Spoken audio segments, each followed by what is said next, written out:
वाळूज पंढरपूर परिसरातील ओसीस चौक येथे traffic police आणि एका बुलेटस्वार युवकामध्ये झालेल्या वादाचा व्हिडिओ सोशल मीडियावर व्हायरल झाला असून या प्रकरणाची शहरभर चर्चा सुरू आहे। वाहतूक नियमांवरून झालेल्या या वादानंतर संबंधित युवकाविरोधात वाळूज एमआयडीसी पोलीस ठाण्यात गुन्हा दाखल करण्यात आला आहे।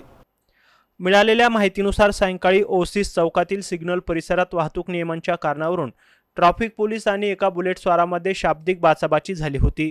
संबंधित युवकाचे नाव कृष्णा गोरे असून तो शिवाजीनगर परिसरातील रहिवासी असल्याची माहिती समोर आली आहे। वाद वाढल्यानंतर काही काळ परिसरात तणावाचे वातावरण निर्माण झाले होते। सोशल मीडियावर व्हायरल होत असलेल्या व्हिडिओमध्ये एक अधिकारी आणि 2 ट्रॅफिक पोलीस कर्मचारी युवकाला पकडताना दिसून येत आहेत। यावेळी संबंधित युवक कोणीतरी व्हिडिओ काढा असे म्हणत असल्याचं ऐकू येत आहे। वादादरम्यान काही आक्षेपार्ह शब्द प्रयोग झाल्याचाही दावा केला जातोय। दरम्यान या घटनेनंतर पोलिसांनी संबंधित युवकाविरोधात शासकीय कामात अडथळा निर्माण करणे आणि इतर संबंधित कलमान्वये वाळूज एमआयडीसी पोलीस ठाण्यात गुन्हा दाखल केला आहे। व्हायरल व्हिडिओच्या पार्श्वभूमीवर या प्रकरणाची सध्या जोरदार चर्चा सुरू असून पोलिसांकडून पुढील तपास करण्यात येतोय।